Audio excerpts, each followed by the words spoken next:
Get ready for some mind-blowing facts.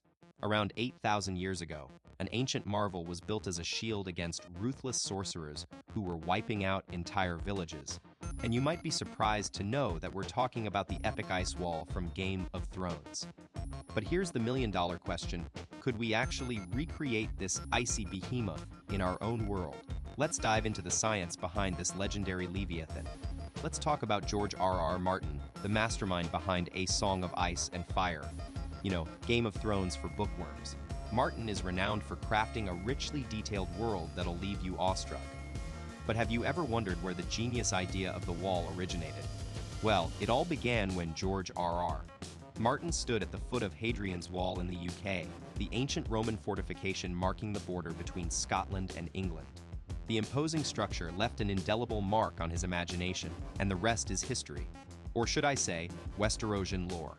The Wall, an epic marvel of engineering and fantasy, stretching over 480 kilometers through the frozen wilderness of Westeros. Martin's imagination ran wild when he envisioned this colossal ice barrier, nearly 7 times taller than Hadrian's Wall and 3 times as massive as the Great Wall of China, standing at an astonishing 700 feet high. The scale is simply mind-boggling.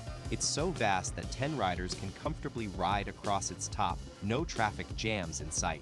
Now, one interesting aspect: you won't find any detailed descriptions on how this monumental structure was actually built within the books.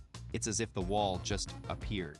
The mystery only adds to the allure of George R.R. Martin's captivating world. The wall's construction holds secrets only magic can explain.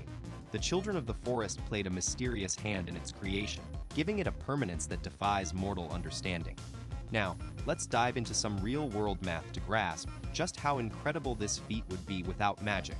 If we were to replicate the wall on Earth using natural ice, it wouldn't stand a chance. Scientists warn it'd crumble under its own weight.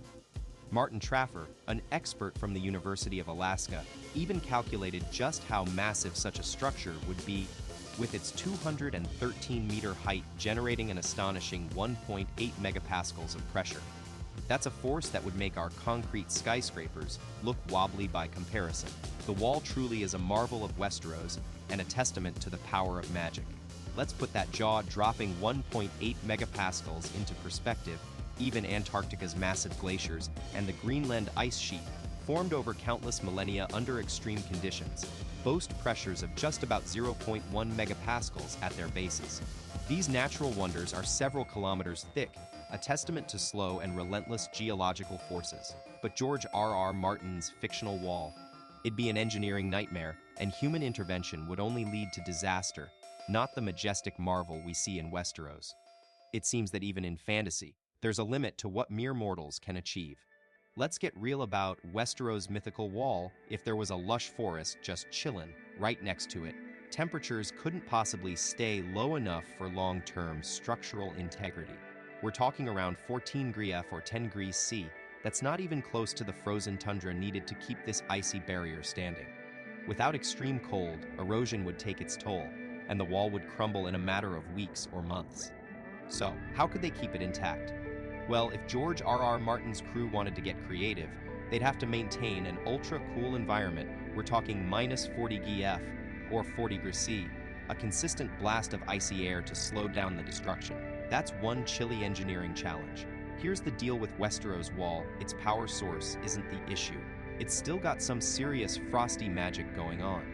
But even with that, over several years, Mother Nature would start to take her toll. The solution? It's all about building smart. A solid stone foundation could handle the pressure and stress from the elements. Then, if you just let nature do its thing, think centuries of constant snowfall piling up voil. You'd have an epic ice structure that would last for ages. So, who needs magic when you've got good old-fashioned architectural know-how? Now that we've dived into the icy details of Westeros' wall, let's get real. Those brilliant builders might have used some sneaky techniques. Maybe they cleverly constructed a stone frame and then just added layer upon layer of ice on top. But here comes the plot twist: it didn't quite give them the edge they needed. The Night King's army took their chances, and when Viserion, that fairy dragon, unleashed his flames, the wall crumbled in no time. We're talking minutes. So, all those spells and incantations couldn't save it from the fiery wrath of the dead beast. But don't worry, folks, you won't have to fear dragons taking down your walls anytime soon. In our world, these magnificent creatures remain mythical. If someone tried building a wall like Westeros, they'd likely see it stand strong for ages, no magical threats in sight. But hold on to your wallets, because building a wall like Westeros would truly put a small country's budget to the test. First off, you'd need a solid foundation. Think of it as the frame of the structure. According to Big Rents, the pros at online construction equipment shopping, the cheapest way to start this massive project would be with a custom-built wooden base, and that price tag, a staggering $189,000 just for the groundwork. Now, imagine having to scale those towering heights on foot. It's not exactly ideal for the Night Watch or anyone else tasked with keeping an eye out from the top. That's why an elevator is absolutely essential. No way would our brave defenders be climbing stairs all day long while the free folk are trying to sneak in unnoticed. So, let's just say that building a wall like this one wouldn't just be a monumental task, it also requires some serious investment in infrastructure.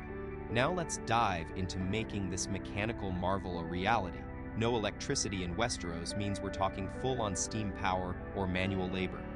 Designing a fully mechanical lifting system for our elevator, that'll set you back about $119,000. It's not just a matter of slapping some pulleys and ropes together. It takes serious engineering to move people up and down safely. And have you thought about the wall itself? You can't just let Mother Nature do her thing and hope for a frosty outcome. We need something more deliberate.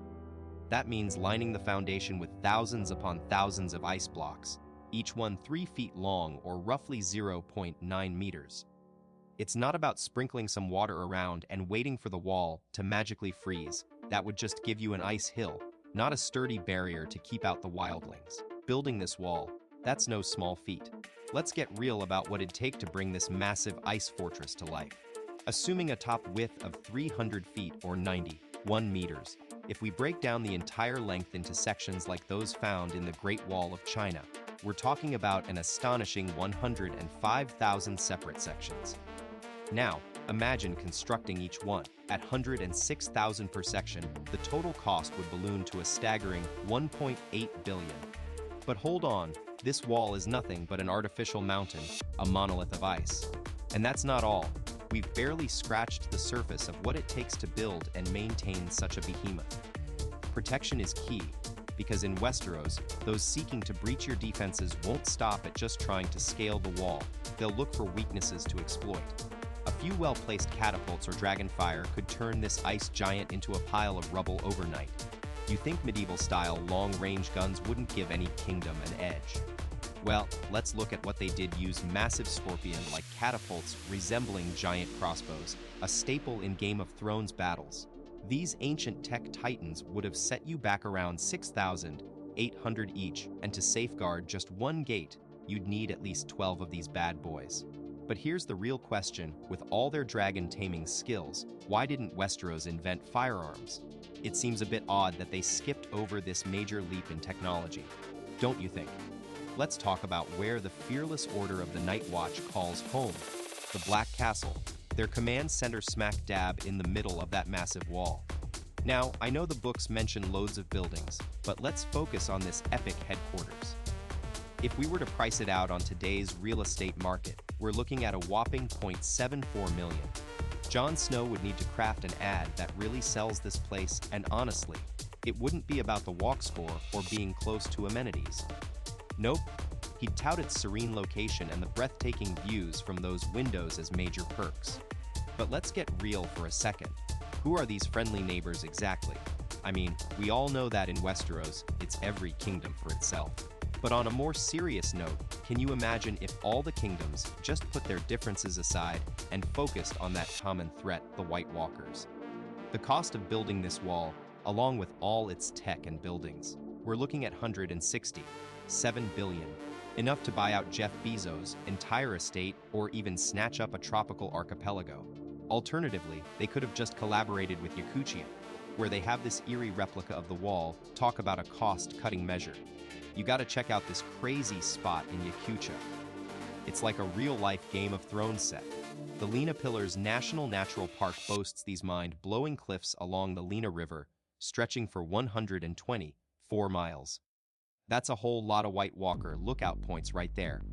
And when snow blankets those slopes, you could swear Night's Watch is keeping vigil at the top.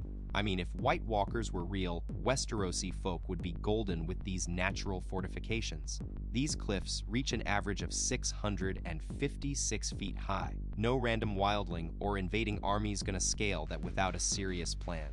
So we've got this epic backdrop for a Night's Watch base, but let's get real. Living here is tougher than taking on an army of whites. The harsh weather conditions make it no easy feat.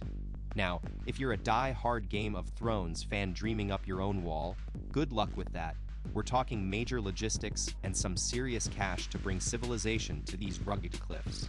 You'd be better off investing in a hot tub and Wi-Fi than trying to replicate the show's magic IRL. So what do you think? Should we explore more fantasy world mashups or dive into real-life locations that'll transport us to Westeros? Let me know in the comments below. Wow, thanks for hanging out with me. Now it's your turn off.